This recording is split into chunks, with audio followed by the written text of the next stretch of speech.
hindi pamantayan kung anong uri, antas, o estado ng pamumuhay meron ka.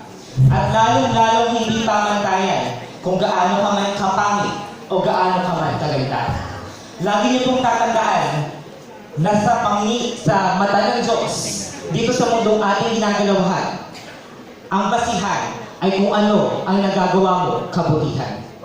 At lagi niyo pong tatandaan na ang kagandahan natatakpan kapag utak, talino, talento na ang napag-uusapan. With this, we would like to welcome you all in Binibining Sipnayan 2016 Coronation Night.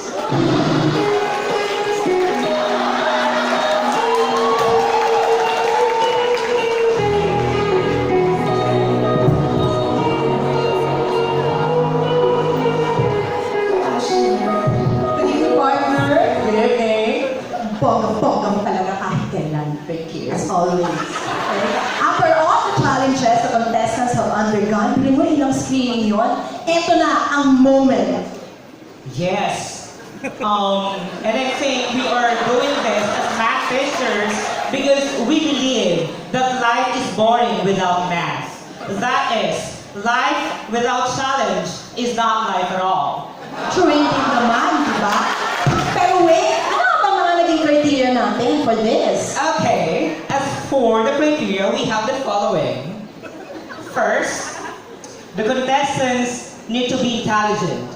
That is, intelligence and mastery of the subject matter is 50%. Teaching with heart, 20%. Creativity, 15%. And posture that I already possess is 14%. Pero wait ha, parang kinulang ka, nasa ng 1%. Okay, with my calculations, I think we will just have 99% for that. Am I right? Yes. Okay, so with that, I think we could add another criterion and let's make it 1% beauty. Ah, sige, fair naman. Fair. Well, 100 na yun, my friend. 100 na. Okay, that Ano makes yun? it 100%. Yes, exact na yun. Exactly. 100%. Yes. So, So, 1, 2, 3, let the pageant begin. Yes. Okay. We would like to call in the first contestant, Miss Rounding Off.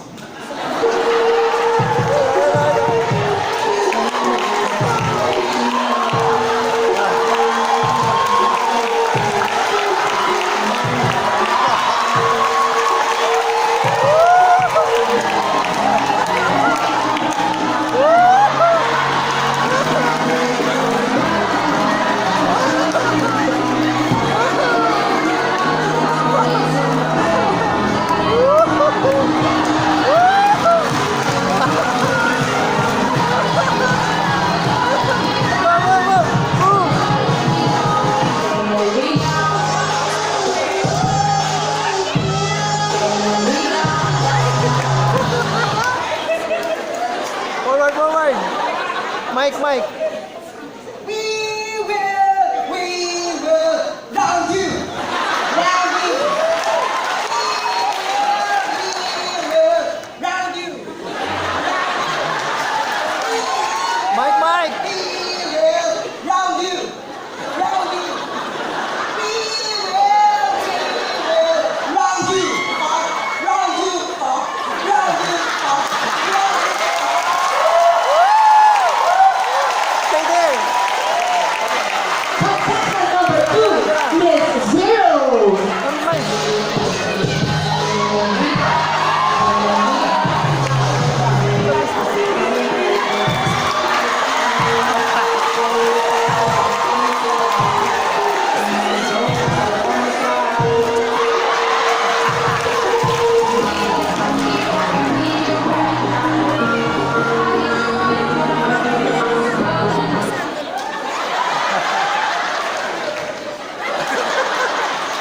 Zero. Ako ang kinakatakutan ng mga estudyante. Zero.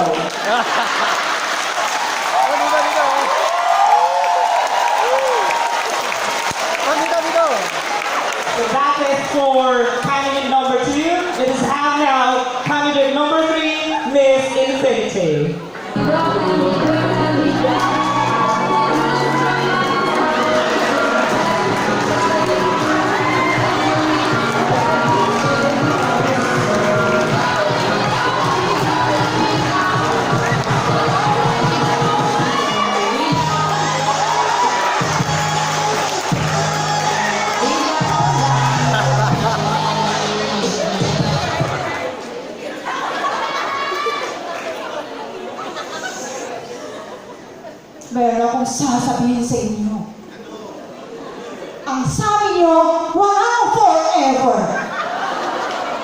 Pero sa math, meron forever. Infinity!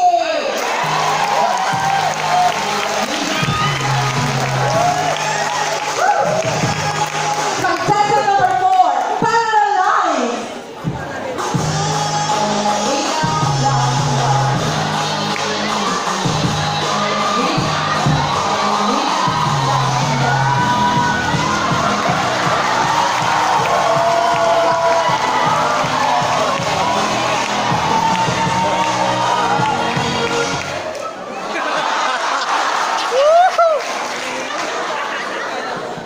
Alam niyo ba, ang love life ko,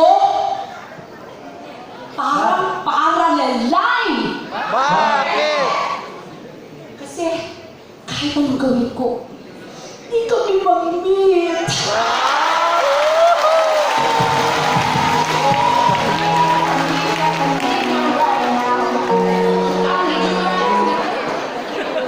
Is it all welcome candidate number 5, Miss Parabola.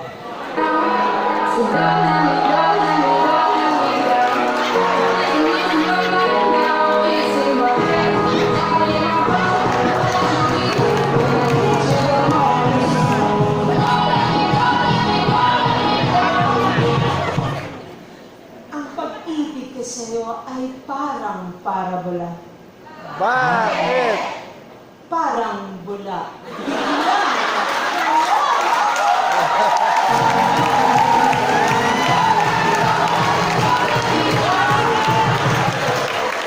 Number 6, Miss Square Root.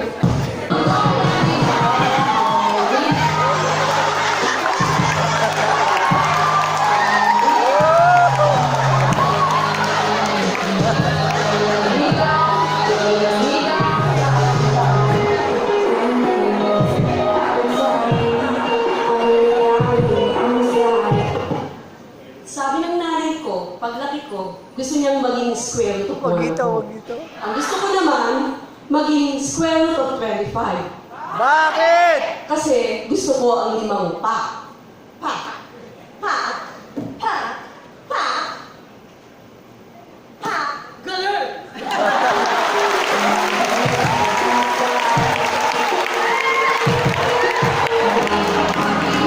We have now candidate number 7, Miss Math Problems.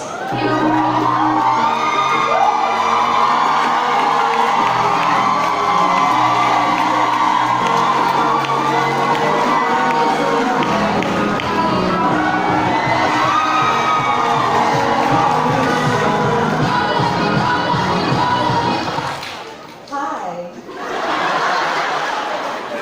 I am Miss Math Problems at ako ang inyong problema.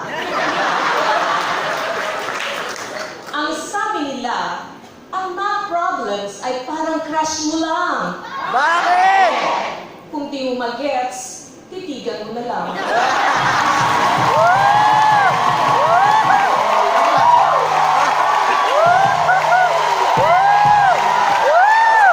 Last but not least, Miss Intersecting Lines.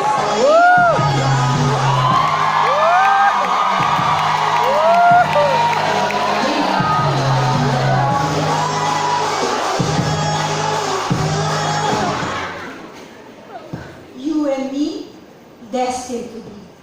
Kasi tayong dalawa, parang intersecting lines lang. Bakit? Dahil balang araw, we will meet at a certain point.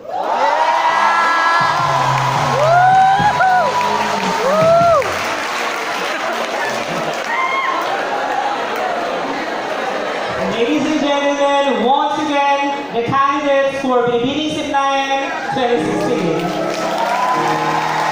Pasok, pasok!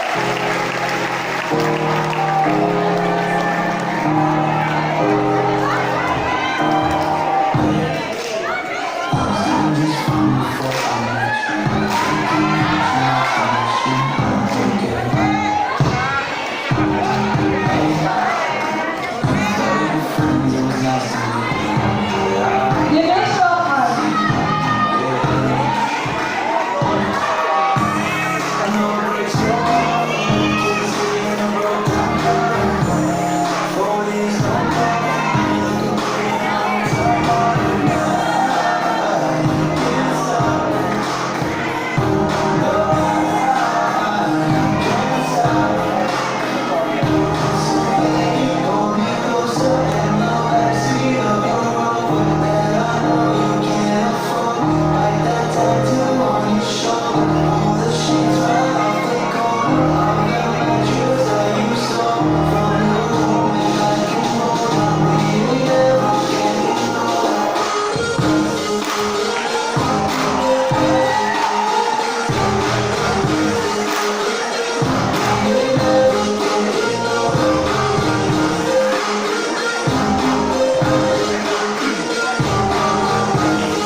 all the contestants to please sit assembly now.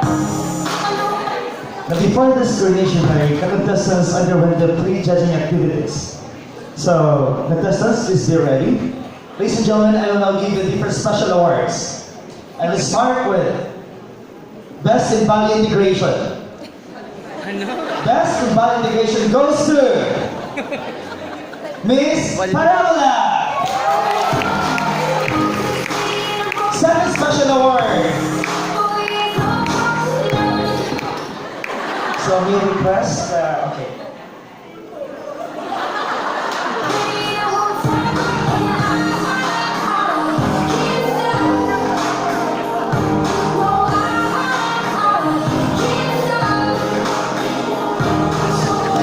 Congratulations.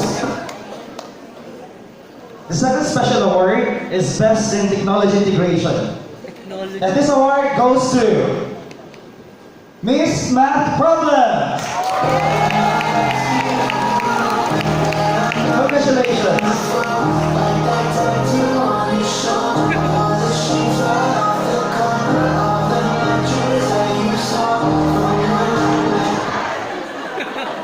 Next award is Best in Creative Speaking Style. And this award goes to Miss Rodrigo.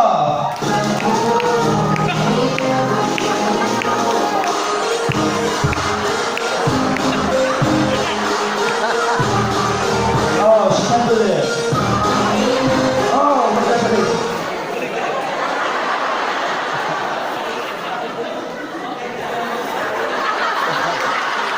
Wow.